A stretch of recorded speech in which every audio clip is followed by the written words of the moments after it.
Ángeles Montalvo, soy delegada externa del Consejo de la Judicatura. Usted tiene 15 minutos para su exposición, para desarrollar los puntos que usted los conoce y que están planteados en el reglamento. Le ruego, por favor, que empiece. Muchísimas gracias, doctora. Muy buenos días. Agradezco mucho esta entrevista. Bien, realmente en cuanto a la primera pregunta o al primer punto establecido dentro del reglamento en el artículo 26, que nos pregunta a los participantes, a los postulantes, a las y los postulantes, sobre la justificación de nuestra aspiración a formar parte de la Corte Nacional de Justicia, debo empezar diciéndoles que como abogada de los juzgados y tribunales del Ecuador, he venido desempeñando mi profesión por más de 20 años, una profesión que la he llevado o realizado a través de todo este tiempo con mucha honestidad, con mucha responsabilidad, con mucha lealtad, con los procesos judiciales y con la sociedad.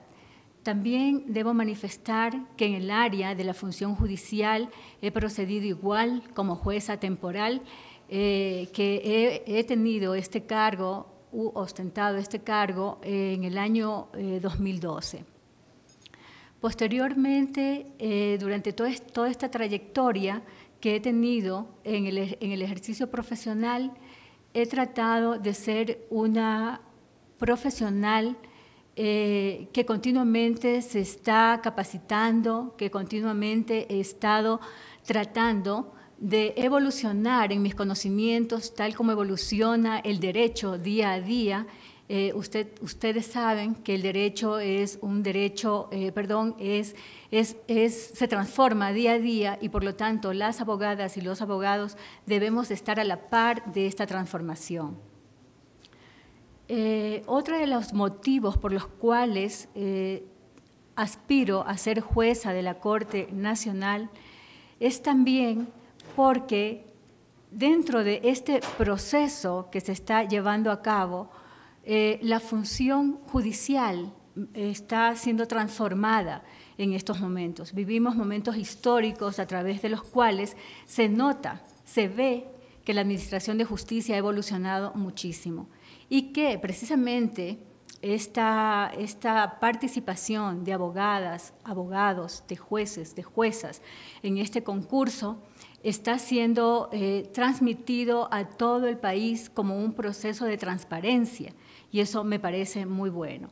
Entonces, estoy muy motivada porque no solamente se está valorando los conocimientos jurídicos y en derecho que tengamos las abogadas, los abogados, las juezas y los jueces, sino que también se está tomando muy en cuenta la calidad moral, la ética profesional que tenemos los abogados, las abogadas y especialmente las juezas y los jueces, que es sumamente importante saber qué calidad moral tenemos para que posteriormente podamos responder con responsabilidad, con justicia hacia la sociedad. Esas son realmente mis justificaciones respecto a la aspiración de ser jueza de la Corte Nacional. Respecto del segundo punto, doctora. Sí, el segundo punto es su experiencia profesional. Sí, doctora, muchas gracias. En cuanto a mi experiencia profesional, puedo decirles que desde que era estudiante de Derecho, realmente me he inclinado muchísimo a trabajar con la sociedad. Ya en esa época, pues yo realizaba trabajos voluntarios con muchas organizaciones sociales en mi época de estudiante de Derecho. Trabajaba como voluntaria con organizaciones sociales campesinas y montubias, ya que yo he nacido y he crecido en un rincón de nuestra patria que se denomina Santa Lucía. Es por eso que tengo este acercamiento, creo, y esta vocación dentro de lo que podríamos denominar el derecho social. Es decir, siempre he estado trabajando con organizaciones campesinas y organizaciones montubias. Recuerdo que en aquella época el mayor problema que teníamos era el de organizarnos en cooperativas. ¿Para qué? Para tener acceso a la propiedad de las tierras, ya que en esa época era muy difícil porque las tierras pertenecían a los grandes terratenientes. Por lo tanto, ese era el afán de todos los campesinos y las campesinas en el área rural. También recuerdo que en esa época era muy difícil el acceso a los centros educativos en el área secundaria, porque en el área rural no existían colegios secundarios, menos aún universidades. Y las carreteras que llevaban o que podían llevarnos a los centros de educación superior, tanto secundario como superior, pues tenían que transitar por carreteras sumamente destruidas, cosa que actualmente no pasa. En esa época, tanto en invierno como en verano, las carreteras eran iguales, eran totalmente destruidas. Así que eso impedía el acceso a la educación. Actualmente eso ha cambiado, todo ha quedado atrás, porque se han creado colegios en el área secundaria en todas las áreas rurales de nuestro país. Y regresando a mi experiencia profesional, puedo decirles también que en los años 90 trabajé muy de la mano, también como voluntaria por muchos años, dentro de lo que son los derechos humanos de las mujeres. Trabajé como voluntaria en el CEPAN, en el Centro Ecuatoriano para la Promoción y Acción de la Mujer, que es una ONG en Guayaquil, hay CEPAN Guayaquil, CEPAN Quito. Esa ONG ayuda a las mujeres que han sido víctimas de violencia intrafamiliar. Entonces he trabajado mucho sobre los derechos, dentro de lo que son los derechos humanos de las mujeres. También he trabajado mucho con organizaciones sociales como la Federación Ecuatoriana de Desarrollo Social, que está dirigida, esta ONG, a trabajar con los jóvenes, con las y los jóvenes del área rural. Incluso aquí en esta época se elaboró una cartilla de derechos para las jóvenes y los jóvenes del área rural.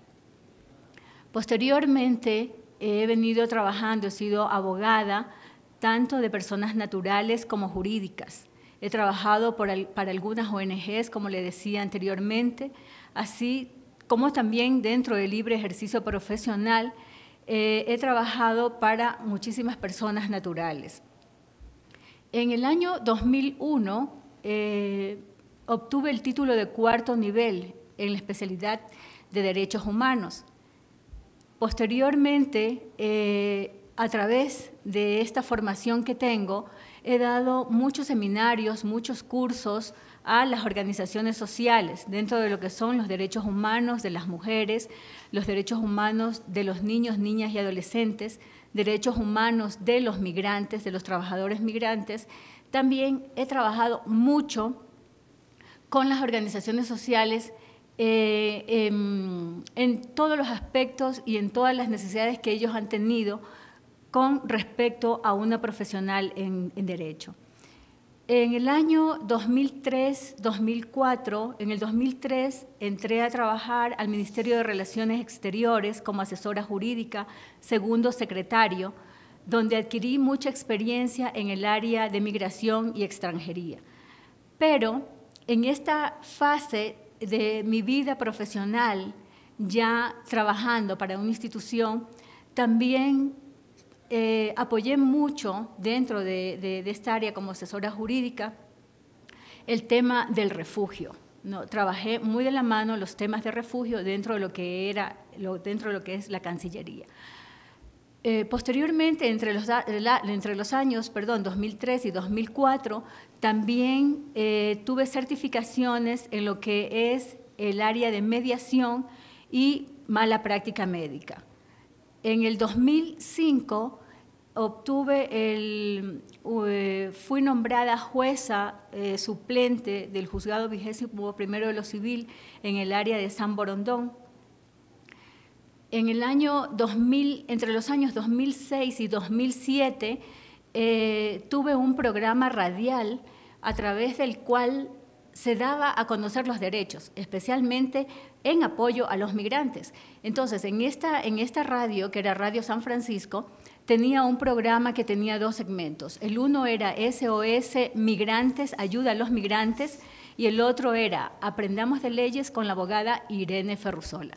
Entonces, una vez y todo esto con el objetivo solamente de ayudar a la ciudadanía y de evitar la emigración riesgosa que en esa época se estaba dando muchísimo. Claro que actualmente se continúa dando, pero en esa época era mucho más. Era terrible ver la situación de nuestros compatriotas tratando de emigrar hacia otros países.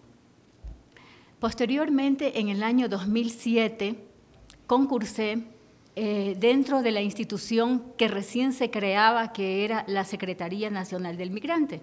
En esa época concursé para asesora jurídica y gané el concurso. Trabajé allí todo el 2007. Posteriormente, en el año 2008, la Asamblea Constituyente solicita mis servicios en calidad de servicios prestados para trabajar en la Asamblea como asesora de la vicepresidencia y también para trabajar mucho dentro de la mesa número 1 sobre los derechos fundamentales y las garantías constitucionales. También apoyé muchísimo dentro de la Asamblea el asunto del articulado en favor de nuestros migrantes. A fines del 2008 regresé nuevamente a la Secretaría Nacional del Migrante como asesora jurídica que había ingresado allí en el 2007. Y en el 2009 soy ascendida al puesto de subsecretaria regional del litoral de la Secretaría Nacional del Migrante. Bien, en esta institución realmente se trabajó muchísimo con los planes y programas del gobierno a través de la Secretaría Nacional del Migrante en favor de nuestros compatriotas en el exterior y de sus familiares en nuestro país, por lo que tenía que desarrollar todo un trabajo en todas las provincias del litoral. En el 2011 salí de la Secretaría Nacional del Migrante, tuve un receso dentro de esta fase como funcionaria y en el 2012 ingresé a trabajar a la Corte de la Función Judicial como jueza encargada en diferentes áreas. En el área de la niñez y la adolescencia, como jueza de la niñez y adolescencia, también en el área de inquilinato y dentro de lo que son los tribunales penales. En el 2012, a fines del 2012, en diciembre del 2012, se me convoca nuevamente, se me llama a prestar mis servicios profesionales dentro de la Secretaría Nacional del Migrante nuevamente, pero ahora como representante de la CENAMI en España. Y allí realicé un trabajo, si bien es cierto, coordinado con lo que era Secretaría Nacional del Migrante acá a nivel nacional, pero allá era para implementar las políticas públicas con respecto a la migración, con respecto a nuestros compatriotas en el exterior. Tuve el honor también en España de representar como parte de la misión diplomática del Ecuador, de representarlos a través de esta institución y a la que me pertenecía el Viceministerio de Movilidad Humana, porque recuerden ustedes que la CENAMI realmente se empezó ya a fusionar a través de un decreto presidencial con la Cancillería. Entonces, en este proceso de transformación, de fusión, fuimos invitados por la CEGIP, por la Secretaría General Iberoamericana, precisamente para presentar la moción desde el punto de vista ecuatoriano sobre las políticas públicas en el tema migratorio, y eso se dio en España. Posteriormente, la Universidad Rey Juan Carlos también nos invitó como ponentes para hablar sobre las políticas de retorno a los países andinos. Entonces estuvimos participando no solamente con un trabajo administrativo de capacitación a los nuestros en los diferentes programas y proyectos, sino también dentro de lo que era la representación. Posteriormente, como ya se fusionó la institución, regresé al Ecuador y he reabierto mi estudio jurídico a partir de mayo de este año, en donde estoy trabajando como abogada en el libre ejercicio profesional. El último punto que le queda por desarrollar es su concepción sobre la Administración de Justicia del Ecuador. Bien, sí, la Administración de Justicia en el Ecuador realmente ha evolucionado muchísimo. O sea, veo con agrado, con muy buenos ojos, cómo la Administración de Justicia se ha transformado. Hay una gran transformación de la justicia en nuestro país. Y no solamente porque se hayan reestructurado o se hayan construido nuevas edificaciones, la parte física, donde se está trabajando a través de todas estas áreas judiciales, sino que también se está dando mucha importancia y se ha transformado, y se ve eso, ¿no?, en el servicio público de los funcionarios, de los servidores, de las servidoras y los servidores públicos. Y eso ha permitido que la ciudadanía, que las ciudadanas y los ciudadanos tengan un mayor acceso y un mejor acceso a la justicia en nuestro país. Podríamos decir también dentro de este punto… Se le acaba el tiempo, doctora. ¿Perdón? Se le acabó el tiempo. Sí, solamente quería decir que está tan transformada la justicia que actualmente podríamos decir que hay un servicio de justicia digno para todas y todos en nuestro país. Hay un punto que llama la atención de su exposición, que es el tema de la difusión de derechos. ¿Usted me podría establecer qué relación existe entre la difusión de derechos, es decir, que el ciudadano conozca sus derechos, y esto que usted lo trató al último, que es muy importante, que es el tema del acceso a la justicia? Sí, yo creo que las ciudadanas y los ciudadanos deben estar enterados de cuáles son sus derechos para poder exigirlos. Y una vez que se empoderan de ese conocimiento de los derechos, pueden exigir no solamente a las juezas, a los jueces, que son los administradores de justicia, sino a nivel de todas las instituciones públicas que están obligadas a prestar un servicio y a cumplir y a garantizar los derechos de las ciudadanas y los ciudadanos. Muchas gracias, Muchas doctora. gracias, Por favor, doctora. le ruego que se quede en su sitio hasta que firme unos documentos. Muchas gracias, doctora. Ya. Aquí, ¿no? Sí. Ya, gracias.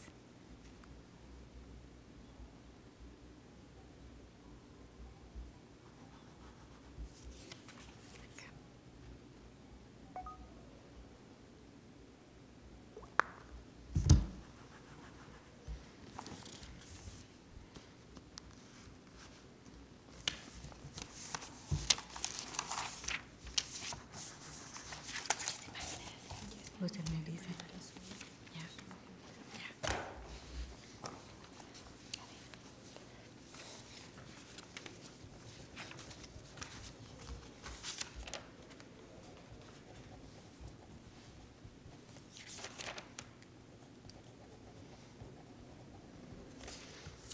Listo.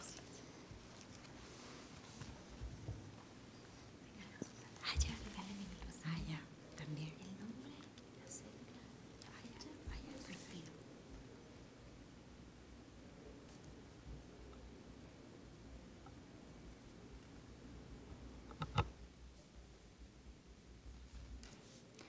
Ya estamos 3 de agosto. Y aquí me firma. Ya, sí. No se preocupe, completa. Sí. Es que a veces uno hace rúbricas y no sirve después. Yo lo sé. Yo lo sé. Muchas gracias. Y este es para mí. Gracias, muy bien. Muchas gracias, doctora.